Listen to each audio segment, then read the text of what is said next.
Audio compression, part 1.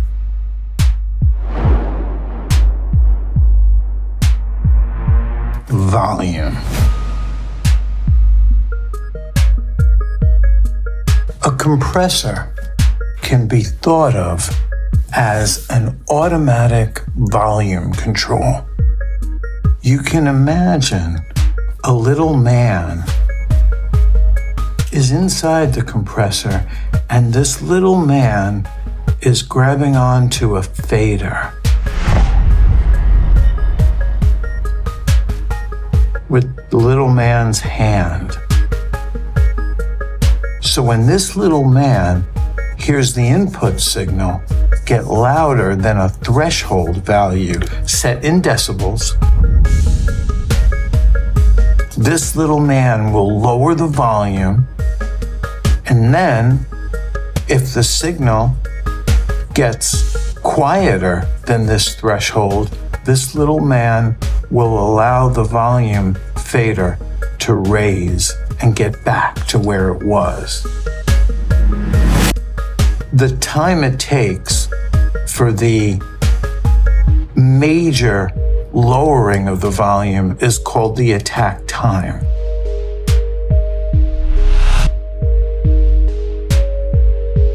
But some compressors, like the 1176 compressor, have an attack speed.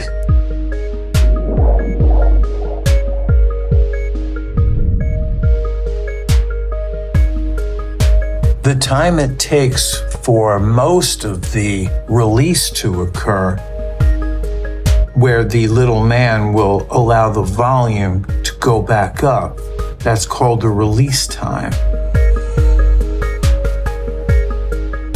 And the reason why I said most of the attack and most of the release is because sound is on a logarithmic scale. See, decibels, if you look in your DAW, you'll see the absolute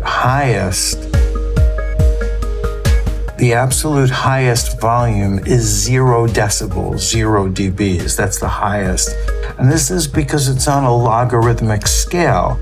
And you'll have negative numbers like negative 18 decibels. This is where your average volume should reside approximately when going in and out of the different processes. Approximately, not exactly, but approximately.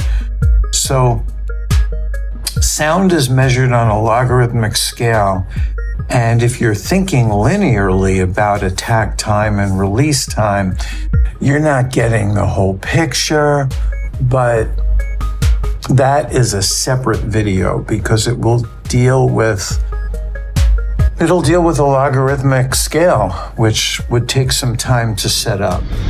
Now, what I want to talk about next is what's called compression curves.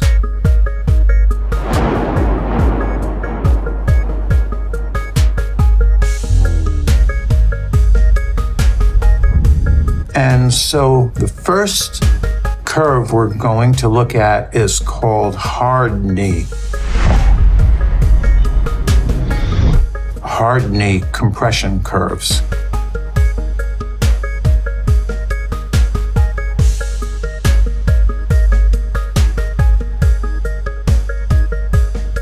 So a compression curve is a graph, and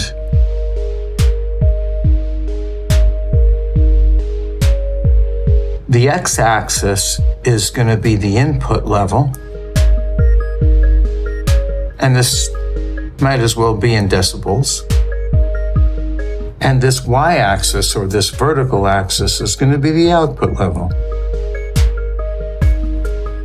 And this might as well be in decibels. Now, what I want to do is I want to draw an example of a hard knee compressor. So this angle is 45 degrees, right? And this region is what's called one-to-one compression, right? And sometimes in audio engineering and manuals, this will be measured in radians, which 45 degrees is pi over 4 radians. And you could actually put this into a calculator and divide it and you'll get a number.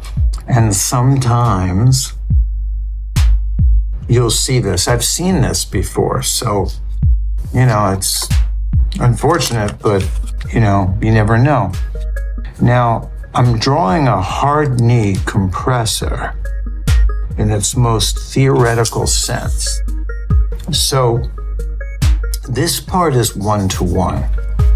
Let's say this part is 2-to-1.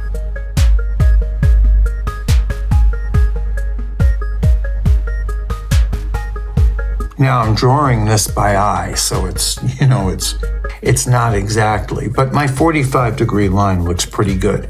So what I want to emphasize here is that if your input level, this is called the threshold. Right? So if your input level is less than or equal to the threshold, then there is no compression.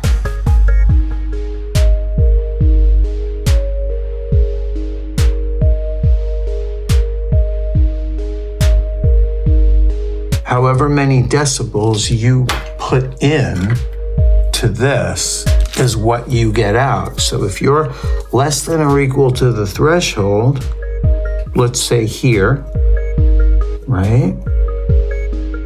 Let's say, I don't know, this is negative 22 dBs. You're going to get the same amount out because it's a 45-degree line.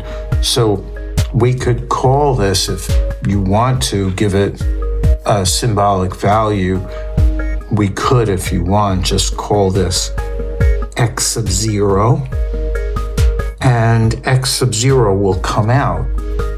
And what is probably relevant to know is that if you remember from high school math, y equals mx plus b is the formula for getting the y coordinate of a line given the x coordinate.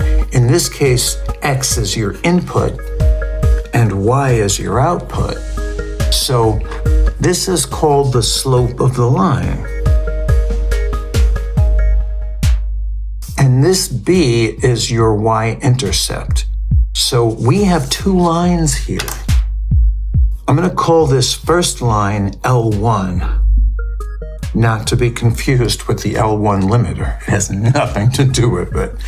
But this line over here is L1. This is a 45-degree line, right? This line over here is L2, the second line. And maybe I should do this in red. Now, the slope of this line, so I'll call the slope of this line M1, right? So the slope of the first line I'll call M1. This is equal to 1, the number 1. The slope of the second line, this is 2-to-1 compression. But you know what? Let's just say it's 3-to-1 compression, because I don't want the two to be the same, because I've had experience with students where they make the wrong connection. This subscript 2 means it's the second line, right? So let's say this second line has 3-to-1 compression. Well, that means the slope, I'm going to use red, the slope of the second line is equal to 1 over this compression ratio, 1 over 3. So 3-to-1 compression, the slope of this line is actually 1/3. Now, to get the intercept, you would have to extend this over and see where it meets. And that's not really important for audio engineering purposes, at least in this. But what I want to sort of emphasize is that if an input signal is above the threshold, if you put a certain number of decibels into this compressor, right, you're going to get less out. Because if you were going to get the same input out, this 45-degree line would be followed up, right? It would look like this. But you're not. Let's call this input level above the threshold.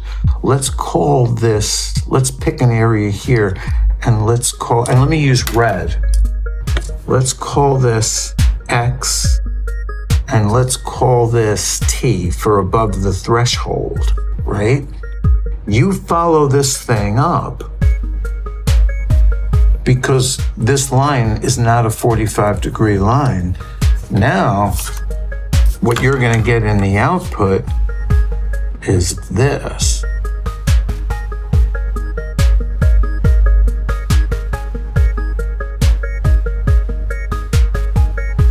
And this is less than you would get if you had no compression. If you had no compression, you would get this out of the compressor. If you had no compression, you would get this.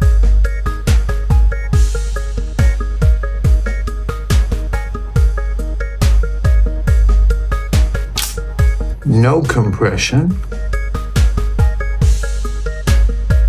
would give you this value. And with this 3-to-1 compression, which has a slope of 1/3 or 1/3, right? This is with compression.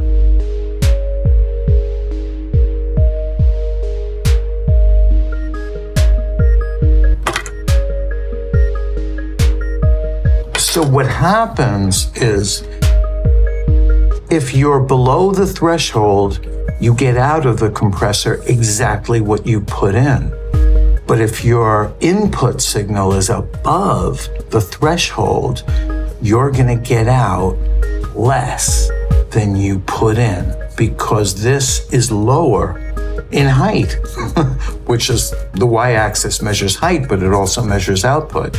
Geometrically, what you get out of the compressor, if the input signal is louder than the threshold, you're going to get something quieter than you put in.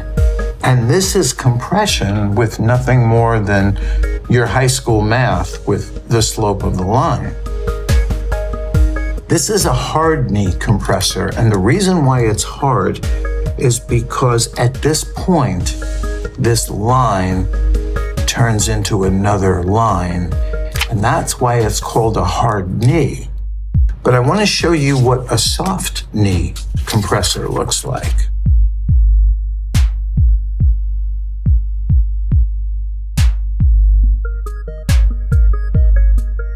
The soft knee compressor begins exactly the same way with your 45-degree line, measured in radians as pi/4. And let's say you have a nice compression curve that really squashes this. So I'm going to make a nice compression curve that really squashes this.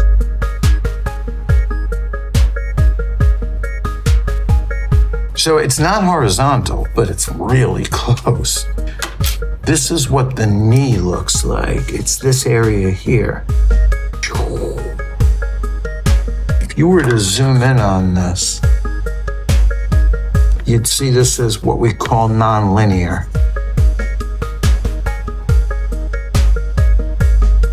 So this would be your input, say in decibels. And this would be your output, say in decibels, logarithmic scale. And this part is linear. And this part is exactly linear. Linear meaning it's a line. I drew it with a ruler. But this part right here, this part is the knee.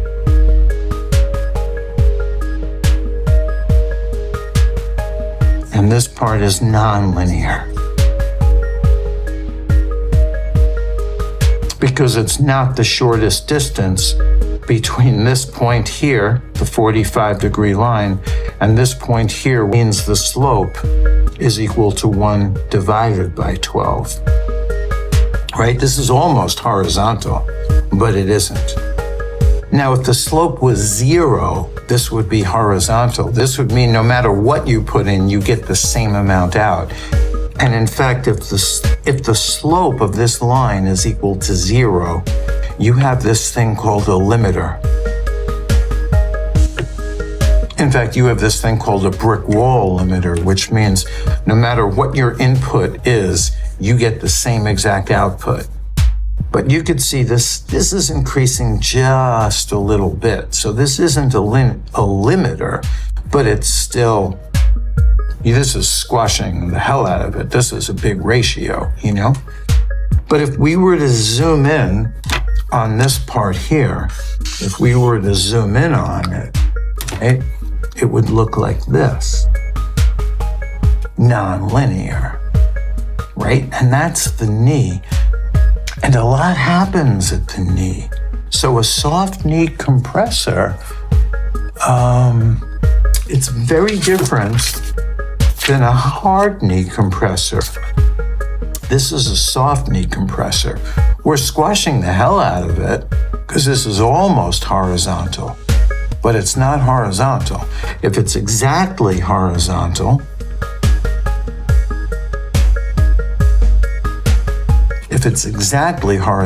that means the slope is equal to 0. That means you have infinite compression, which means it's a limiter. Now, here's where the concept of infinite compression comes in. So, your compression ratio is equal to 1 divided by the slope of the line that you have after you hit the threshold. So if this slope is equal to 0, we're taking 1 divided by 0. A mathematician would say this is undefined, but a physicist would say this equals infinity. And you might even convince a mathematician to call this infinity part of something called the extended real number system, right? Negative infinity and positive infinity are treated as part of what mathematicians call the extended real number system. So a limiter has an infinite compression ratio. Right? So let me write that down so you know this. So a limiter has an infinite compression ratio.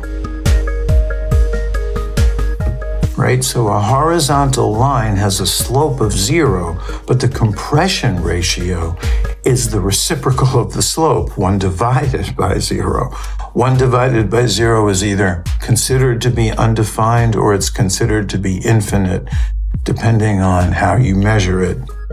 So this is close to a limiter, but it's still not exactly horizontal, you know?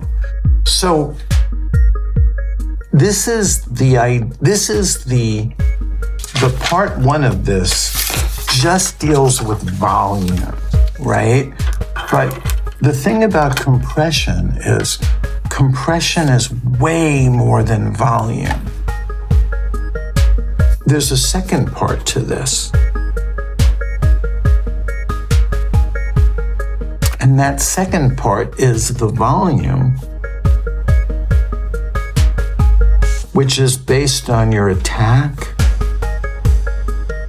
time, or attack speed. If you know time, you know speed. And and your release time. Which, if you know the release time, you also know the release speed. They are related. And so through the attack and release, you have this thing called breathing or pumping. And this is a beautiful aspect of compression. But to really get a handle on this carefully, you're going to have to deal with the fact that sound is measured on a logarithmic scale. And this makes things a little bit complicated because a logarithm is just a fancy term for an exponent. But dealing with exponents is not linear. Well, it could be linear on a logarithmic scale. So that's an interesting thing. So something can be linear on a logarithmic scale, which is how we can deal with it, but it's non-linear on a non-logarithmic scale. Part 3.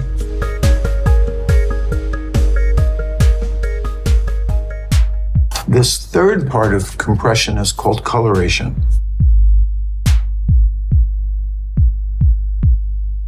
And what the coloration deals with is the fact that when you engage a compressor,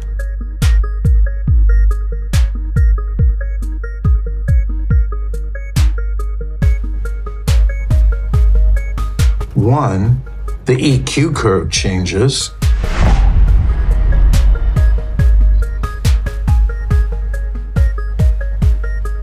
Two, the EQ curve changes over time.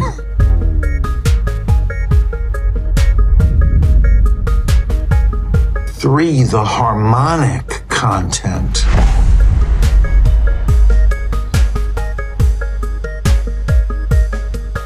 Changes. And harmonic content deals with like saturation or distortion.